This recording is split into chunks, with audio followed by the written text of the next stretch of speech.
উজির, রাজ্যের এই কি হাল? কেন কেন জাহাপানা, সবই তো ঠিকই আছে।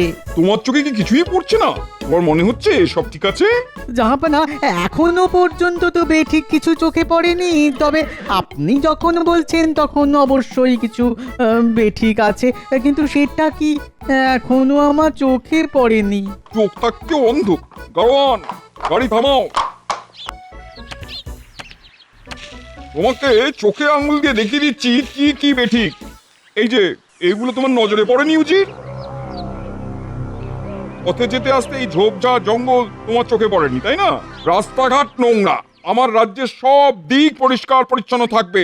তোমাদের মাইনে দিয়ে রাখা কেন বলতে পারো? ইয়ে মানে মানে থামো।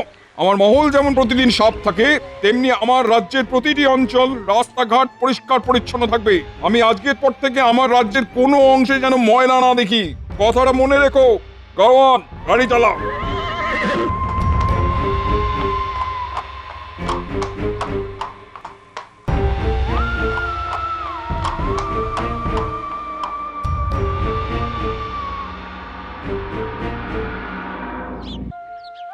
কিরে, কোদাল ঝুড়ি ঝাঁটা নিয়ে সাত সকালে চললি কোথায়? পাঠশালায় গো দাদু। পাঠশালায়? তা বই খাতা কোথায় রে? আজ পড়াশোনা হবে না গো গোপাল দাদু। আজ পণ্ডিত মশাই আমাদের নিয়ে জঙ্গল সাফাই অভিযান করবেন। পণ্ডিত মশাই বলেছেন আশেপাশে জঙ্গল বেড়ে গেলে মশা মাছি নানান পোকামাকড় জন্মাবে, আর তাতে রোগ ব্যাধিও বাড়বে। বাহ, খুব ভালো খুব ভালো। খুব মন দিয়ে জঙ্গল সাফ করবি, কেমন? তা শুধু কি তোদের পাঠশালার আশেপাশে জঙ্গল আবর্জনা সাফাই করবি? না গো গোপাল দাদু, আমরা আমাদের আশপাশের সব জায়গার জঞ্জাল আবর্জনা সাফাই করব। যেখানে জঙ্গল জঞ্জাল আবর্জনা দেখব সেখানেই সাফাই করব। পণ্ডিত মশাই বলেছেন ভালো কাজ কারোর জন্য ফেলে রাখতে নেই। তোদের গুরু মশাই উচিত কথা বলেছেন। এইরকম সবাই যদি ভাবতো তবে দেশটা সোনার হয়ে যেত, বুঝলি? যা তাড়াতাড়ি যা, কাজে লেগে যা, মন দিয়ে কাজ কর। পরে তোদের কাছে গল্প শুনবো, কেমন? চলি গো গোপাল দাদু। আয় বাবারা, সাবধানে করবি।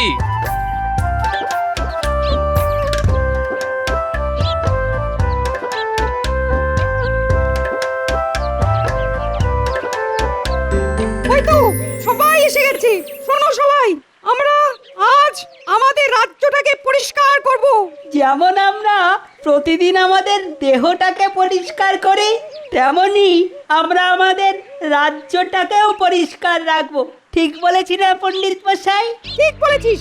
মাসের একটা দিন নিয়ম করে এই সাফাই অভিযান চলবে। আমরা সবাই হাতে হাত লাগিয়ে কাজ করব। কিরে, সবাই তৈরি তো? হ্যাঁ পণ্ডিত মশাই। মশা মাছি পোকামাকড়ের হাত থেকে নিজেদের রাজ্যের প্রতিটি মানুষকে বাঁচাতে হবে। রাজ্যটাকে সুন্দর রাখতে হবে। তাহলে শুরু করি সাফাই অভিযান। শুরু করার আগে ওইখানে সাদা কাপড় রাখা আছে, সব যে যার নাকে মুখে বেঁধে নাও। নিজের সুরক্ষা সবার আগে। কি খবর উজির? সাফাই অভিযান চলছে তো? হুজুর, হুজুর, গোটা মুর্শিদাবাদে কোথাও একটুও জঞ্জাল দেখতে পাবেন না। সব জায়গা একেবারে ঝকঝক ঝকঝক করছে। বাহ, কি বাত। এখন তোমার কেমন লাগছে উজির? খুব ভালো জাহাপানা। দেখছো তো, পরিষ্কার পরিচ্ছন্ন থাকলে মনও কত ভালো থাকে। এবার থেকে আর ভুল হবে না জাহাপানা। খুশি হলাম উজির। একটা কথা ভাবছি উজির। বলুন বলুন বলুন জাহাপানা, বলুন। মুর্শিদাবাদ তো হলো, কিন্তু আমার সাম্রাজ্যের বাকি রাজ্যে কি অবস্থা কে জানে? কি বিষয় দুশ্চিন্তা করছেন? জঞ্জাল সাফাইয়ের বিষয়। আমি চাই আমার সাম্রাজ্যের সব রাজ্যে মুর্শিদাবাদের মতন পরিষ্কার পরিচ্ছন্ন থাকবে। শোনো উজির, প্রতিটি রাজ্যের দূত পাঠাও। আমি 7 দিন সময় দেবো। আমার সাম্রাজ্যে প্রতিটি রাজ্য ঝকঝকে পরিষ্কার থাকবে। আমি নিজে গিয়ে দেখব। খুব ভালো হবে জাহাপানা। আমার বিচারে যে রাজ্য সব থেকে পরিষ্কার পরিচ্ছন্ন হবে সেই রাজ্যের রাজাকে পুরস্কার দেওয়া হবে, আর যে রাজ্য অপরিচ্ছন্ন অপরিষ্কার থাকবে সেই রাজ্যের রাজাকে সিংহাসনচ্যুত করা হবে। বুঝলে? যাও। যথা আজ্ঞা জাহাপানা।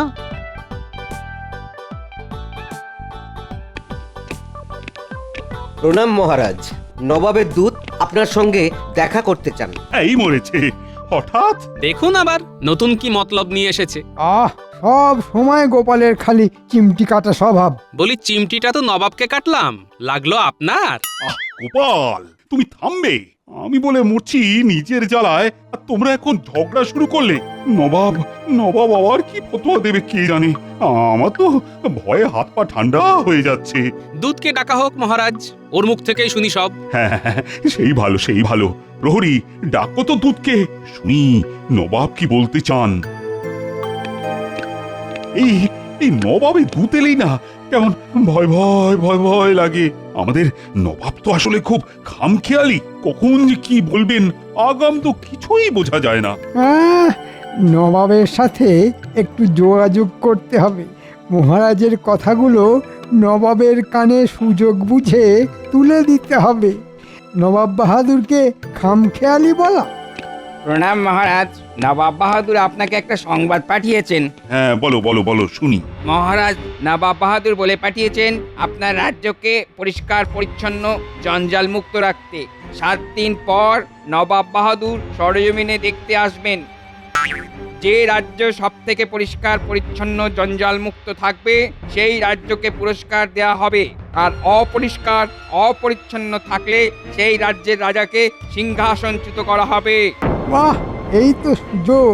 কোনো রকমে যদি আমাদের রাজ্যটাকে অপরিষ্কার রাখতে পারি তবে তো মহারাজের সিংহাসন যাবে।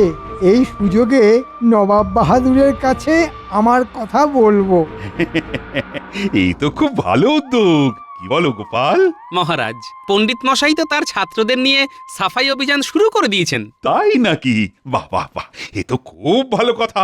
কি মন্ত্রী, আমাদের রাজ্যে তো সাফাই অভিযান শুরুই হয়ে গেছে, কিন্তু 7 দিনটা যে খুব কম দিন গোপাল। পুরস্কারটা আমরাই পাবো। কি পণ্ডিত মশাই, 7 দিনের কম সময় হয়ে যাবে না? অবশ্যই। পাচ্ছি পুরস্কার। এবার তোমার থোঁতা মুখ ভোঁতা হবে গোপাল।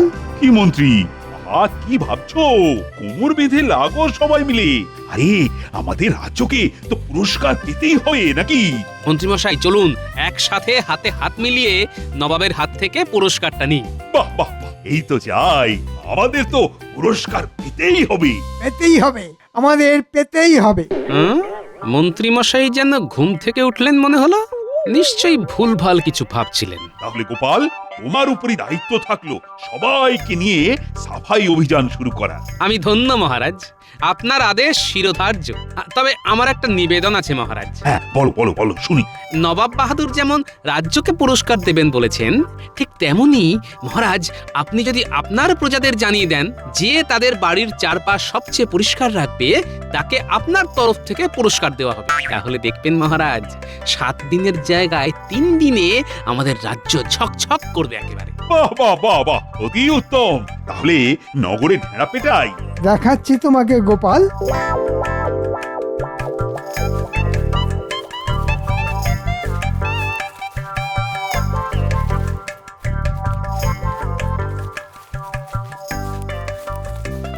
কিরে, আজ কেমন সাফাই অভিযান হলো? দাদু খুব ভালো হয়েছে গো, আমাদের সাফাই করতেও না খুব মজা হয়েছে। বাহ, শুনেও খুব ভালো লাগলো বুঝলি। পণ্ডিত মশাইও খুব খুশি গোপাল দাদু। শোন সবাই, শুধু তোদের পাঠশালা আর তার আশেপাশে জঙ্গল সাফাই করলেই হবে না, তোরা সবাই তোদের ঘরের চারদিকটা পরিষ্কার করবি রোজ। কেন গোপাল দাদু? পুরস্কার আছে রে। রাজামশাই ঘোষণা করেছেন যার বাড়ির ধার ঝকঝক করবে তাকে রাজামশাই পুরস্কার দেবেন। ও মা, তাই? শোনো শোনো শোনো, মহারাজ কৃষ্ণচন্দ্র আদেশ দিয়েছেন প্রত্যেকে তাদের নিজেদের বাড়ি ও তার চারপাশ পরিষ্কার রাখবে। যার বাড়ির চারপাশ সবচেয়ে বেশি পরিষ্কার হবে মহারাজ তাকে নিজে পুরস্কৃত করবেন। আচ্ছা, কি ব্যাপার বলো তো দাদু? তুমিও বললে আর সাথে সাথে লোক ঢেড়া পিটিয়ে গেল। কিছু একটা ব্যাপার আছে। ও দাদু, বলো না গো। শোন তবে, নবাব বাহাদুর ঘোষণা করেছেন যে রাজ্য জঞ্জাল মুক্ত পরিষ্কার পরিচ্ছন্ন হবে সেই রাজ্যের রাজাকে নবাব বাহাদুর নিজের হাতে পুরস্কার দেবেন। আমাদের রাজা মহারাজ কৃষ্ণচন্দ্র যদি নবাব বাহাদুরের হাত থেকে পুরস্কার পান সেটা তো আমাদেরও পাওয়া, তাই না গোপাল দাদু? বাহ, খুব ভালো বলেছিস তো ন্যাপলা। শোন, তোদের একটা কথা বলি, তোরা কিন্তু ওই মন্ত্রী মশাইয়ের দিকে নজর রাখবি। ওনার ভাবগতিক কিন্তু আমার ভালো লাগেনি।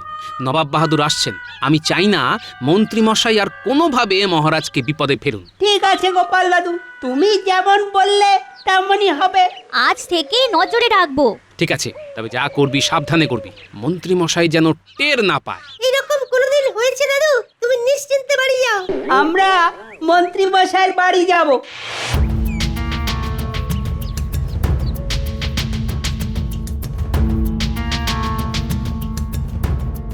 উল্টে ওই দেখ মন্ত্রী মশাই। হ্যাঁ, কোথাও যাচ্ছে। চল চল পিছুনি।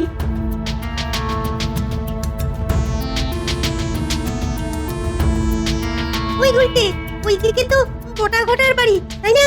তাহলে বোঝা যাচ্ছে মন্ত্রী মশাই এখন বড়টা ঘটার সঙ্গে কথা বলতে যাচ্ছে। চল তাড়াতাড়ি।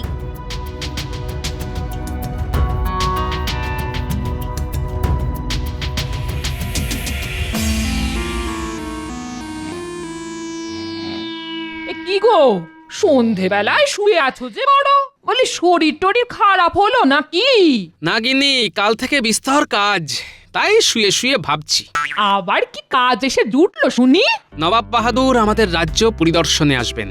কোথাও এতটুকু নোংরা আবর্জনা রাখা যাবে না, পরিষ্কার পরিচ্ছন্ন রাখতে হবে। নবাব বাহাদুরের পছন্দ হলে আমাদের রাজামশাই নবাব বাহাদুরের হাত থেকে পুরস্কার পাবেন।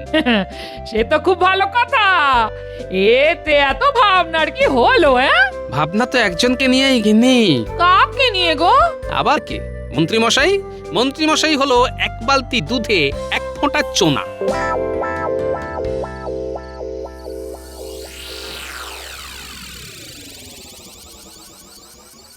আমি যা বলছি মন দিয়ে শোন। কাল থেকেই সবাই জঙ্গল সাফাই অভিযানে ব্যস্ত হয়ে যাবে। আমি মহারাজকে বলে রাজি করাবো যে রাজ্যের শেষ প্রান্তে যে বড় মাঠটা আছে সেখানে সব ময়লা জড়ো করার জন্য। তারপর মানে আমাদের কাজটা কি মন্ত্রী মশাই? শোন, সবাই জঞ্জাল ওই মাঠে ফেলবে, আর তোদের কাজ হবে সেই জঞ্জালগুলো নবাব আসার আগের দিন রাত্রে গোপালের বাড়ির সামনে ফেলে দেওয়া। ব্যাস, কেল্লা ফতে, এক ঢিলে দুই পাখি। কিরকম? গোপালের ঘরের সামনে ময়লা দেখে নবাব গোপালকে উত্তম মধ্যম দেবেন। তারপর মহারাজেরও চক্ষুশূল হবে গোপাল। শুধু ঠিক করে কাজটা করতে হবে। এ আর কি এমন শক্ত কাজ? ও ঠিক হয়ে যাবে। না, যতটা সহজ ভাবছিস ততটা সহজ না। গোপালের ওই বিটলে বজ্জাত নাতিগুলো খুব শয়তান। ওরা যেন জানতে না পারে। হ্যাঁ, জানতে তো পারলাম। আমি সেনাপতিকেও হাত করে নিয়েছি। তোরা মন দিয়ে কাজটা ঠিক করে কর। আপনি একদম নিশ্চিন্তে থাকুন। ধরে নিন আপনার কাজ হয়ে গেছে। আমি তাহলে আসি। আবার বলছি, খুব সাবধানে কাজ করতে হবে। বললাম না, আপনি একদম নিশ্চিন্তে থাকুন। চল গোপাল দাদুকে গিয়ে খবরটা দিয়ে আসি। চল।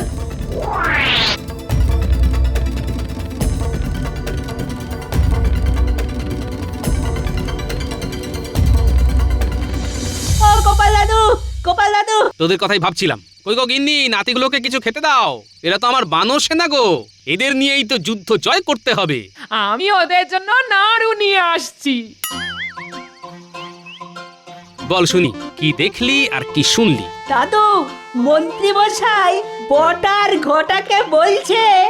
শোন, সবাই জঞ্জাল ওই মাঠে ফেলবে, আর তোদের কাজ হবে সেই জঞ্জালগুলো নবাব আসার আগের দিন রাত্রে গোপালের বাড়ির সামনে ফেলে দেওয়া। ব্যাস, কেল্লা ফতে। গোপালের ঘরের সামনে ময়লা দেখে নবাব গোপালকে উত্তম মধ্যম দেবেন। তারপর মহারাজেরও চক্ষুশূল হবে গোপাল। শুধু ঠিক করে কাজটা করতে হবে। ও ঠিক হয়ে যাবে। আমি সেনাপতিকেও হাত করে নিয়েছি। তোরা মন দিয়ে কাজটা ঠিক করে কর। দাদু, মন্ত্রী মশাই সেনাপতিকেও হাত করেছে। আচ্ছা মন্ত্রী মশাই, তুমি যত চাও ওড়ো, লাটাইটা যে আমার হাতে আছে। চিন্তা করিস না রে, চোখ কানটা শুধু খোলা রাখিস। এই নে, এই নে।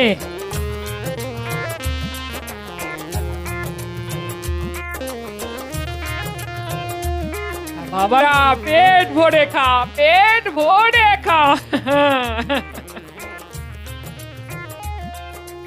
এই যে মন্ত্রী, সাফাই অভিযানের প্রস্তুতি কিরকম চলছে? মহারাজ, কাল আমি রাজ্যের অধিকাংশ প্রজার বাড়ি যাইয়া সাফাই অভিযানের বিষয়ে বিস্তর খোঁজ খবর করিয়া যা জানিতে পারিয়াছি তা আমি আপনার কাছে নিবেদন করিতে চাই। ওরে বাবা, একই দেখি, একই তব লীলা, অবশেষে দেখিলাম জলে ভাসে শিলা। মহারাজ, মন্ত্রী মশাইকে সাধু ভাষায় কথা বলতে দেখে মনে বিস্তর ভয় উৎপন্ন হলো। পাঠশালার কর্মটি আমার থাকবে তো? আপনার পাঠশালায় অধ্যাপনা করিবার বিন্দুমাত্র ইচ্ছা আমার নাই। আমি নিজ কর্মের প্রতি দায়বদ্ধ থাকিতে চাই। আমি নিজেকে শুদ্ধ করিয়াছি, তাহার জন্য শুদ্ধ ভাষায় কথা কহিতেছি। এই থামো থামো, গোদা বাংলায় কথা বলো তো, নইলে একেবারে বরখাস্ত করবো। শুদ্ধ ভাষায় কথা বললেই কি শুদ্ধ হওয়া যায় মহারাজ? গোপাল, এই তোমাদের পাগলামির জন্য সবার কাজ শুরু করতে কিন্তু দেরি হচ্ছে। ওদিকে নবাব বাহাদুর 7 দিনের ফতেয়া দিয়ে গেছেন, আর এখানে আমার মন্ত্রী আচমকা শুদ্ধ ভাষায় কথা বলে সভা শুদ্ধ মানুষকে ব্যতিব্যস্ত করে দিচ্ছে। এই ঠিক করে বলো, ঠিক করে বলো। মহারাজ, প্রজারা জঞ্জাল ফেলবে কোথায় সেটা বুঝতে পারছে না। সবাই তো বলেই খালাস, কিন্তু বাড়ির জঞ্জাল কোথায় ফেলবে? কোথায় ফেলবে সেটা তুমিই বলো। আমাদের রাজ্যের যে বড় মাঠটা আছে সেখানে যদি জঞ্জাল ফেলার ব্যবস্থা করা যায় তবে কেমন হয় মহারাজ? ওখানে লোকালয় নেই। বাহ বাহ, মন্দ বলনি তো। না না না না না না না, তুমি সত্যি নিজেকে শুদ্ধ করেছো। আজ বলতে দ্বিধা নেই যে তুমি কিন্তু যোগ্য মন্ত্রী। ধন্যবাদ মহারাজ, আমি সবসময় রাজ্যের কথাই চিন্তা করি। তাহলে আরেকটা গুরুত্বপূর্ণ কাজ তোমাকে দিলাম। তুমি আমার প্রাসাদের জঞ্জাল সাফাইয়ের কাজটা তদারকি করো। এই রে, যদি এখানে আটকে পড়ি তাহলে ওদিকটা তো গুলিয়ে গুলে মাছ হয়ে যাবে। গোপালকে 1 ইঞ্চি জমি ছাড়বো না। মানে মহারাজ, আমি তো পুরো রাজ্যটার সাফাই নিয়ে দেখছি, তাই আপনি বরং প্রাসাদ পরিষ্কার করার কাজটা গোপালকেই দিন। বাহ বাহ বাহ, এটাও তো ভালো বলেছো, উত্তম বলেছো, উপযুক্ত মন্ত্রীর মতো কথা বলেছো। আজ সত্যি তুমি শুদ্ধ হয়েছো। গোপাল, তাহলে তুমি প্রাসাদে দায়িত্ব নিচ্ছ তো? যথা আজ্ঞা মহারাজ। আচ্ছা ঠিক আছে, তুমি আমাকে রাজপ্রাসাদে আটকে রাখতে চাইছো। ওদিকে বানর সেনা রয়েছে, তাকে সামলাও মন্ত্রী মশাই।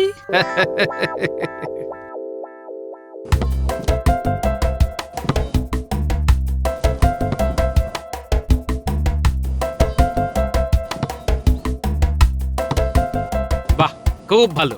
দেখবি একটুও জঞ্জাল যেন না থাকে। একটুও জঞ্জাল থাকবে না দাদু। শোন, আমাকে মহারাজ দায়িত্ব দিয়েছেন রাজবাড়ি পরিষ্কার রাখার।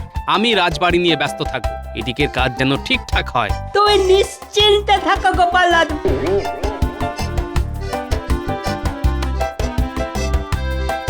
সেনাপতি, দেখো রাজবাড়ির নতুন ঝাড়ুদারকে। ছিল ভাঁড় আর হলো ঝাড়ুদার। প্রণাম মন্ত্রী মশাই, আপনার আজ্ঞা নিয়ে তাহলে কাজ শুরু করি। হ্যাঁ, মানে ঠিক করে কাজটা করো। আমি আর সেনাপতি বাইরেটা দেখছি। আপনি নিশ্চিন্তে বাইরে সাফাই অভিযান দেখতে থাকুন, আমি এখানে সব ঝেঁটিয়ে সাফ করে দেব। কথা দিলাম, একটু জঞ্জালও রাখবো না। এই চলো সাফাই শুরু করি। কোথা থেকে শুরু করব বলো তো গোপাল দাদা? বাইরে থেকে শুরু কর, আমি রানীমার সাথে একটু কথা বলে আসি। রানীমার সাথে খুব দরকারি কথা আছে। ওহ, আমি ভাবতেও পারছি না যে তুমি উপস্থিত থাকতে এই ঘটনা ঘটে কি করে। আমি তন্ন তন্ন করে খুঁজেছি মহারাজ, আমার মনে হচ্ছে। তাহলে কি ওই জিনিসটার হাত পা গজালো? কি হলো মহারাজ? কাল নবাব বাহাদুর আসবে, আর আজ মহারানীর হীরের 7 নড়ি হার পাওয়া যাচ্ছে না। সে কি, কে চুরি করলো? সেটা যদি জানতে পারতাম তাহলে তো কান ধরে মহারাজের কাছে নিয়ে আসতাম। হারটা চুরি হয়নি মহারাজ। তাহলে জঞ্জালের সাথে ওই হারটা জঞ্জাল ফেলার মাঠে চলে গেছে। সে কি, ওই দামি হার জঞ্জালে চলে গেল? ও, নবাব বাহাদুর চলে গেলে ওই হার জঞ্জাল থেকে এনে দিতে হবে। ব্যাস, তাই করব মহারাজ, শুধু কালকের দিনটা যেতে দিন।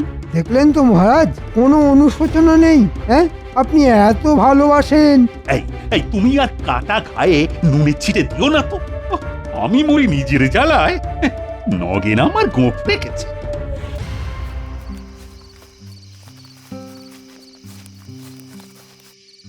চল চল ঘটা, তাড়াতাড়ি জঞ্জালগুলো গোপালের উঠোনে ফেলে দিয়ে মন্ত্রী মশাইয়ের কাছে যাই। হ্যাঁ হ্যাঁ, এই গাড়ি থেকে কোদালটা নামা। ওরে থাম, মারবি নাকি?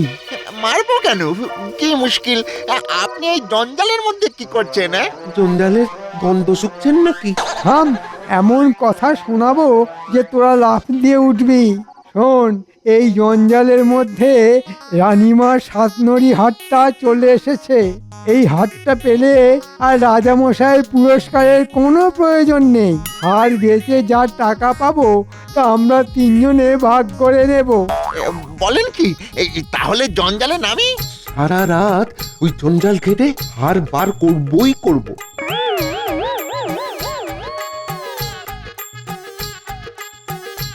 বাহ কৃষ্ণচন্দ্র, আমি তোমার রাজ্যে এসে ভীষণ খুশি হয়েছি।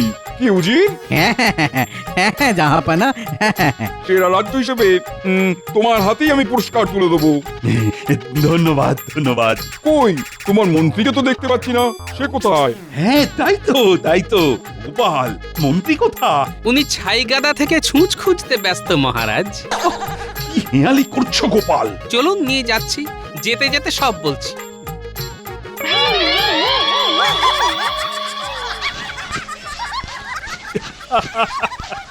আরে বেরিয়ে এসো মন্ত্রী।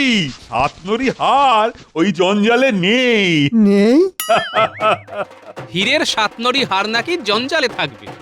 বলিহারি বুদ্ধি আপনার মন্ত্রী মশাই। ওটা নাটক ছিল, রাজা মশাইও জানতেন না। আমি রানীমার সাথে যুক্তি করে এই নাটকটা করেছি। হারটা রানীমার কাছে ছিল, আছে, থাকবে। বুদ্ধি বটে তোমার গোপাল। রাজ্যের সবচেয়ে নোংরা জিনিসটাকে জঞ্জালে স্তূপে রেখে আসল পুরস্কারটা তুমি জিতে নিলে। ও মন্ত্রী, এবার তোমার সাঙ্গপাঙ্গকে নিয়ে বেরিয়ে এসো। কৃষ্ণনগরে আসল রত্ন তো গোপাল।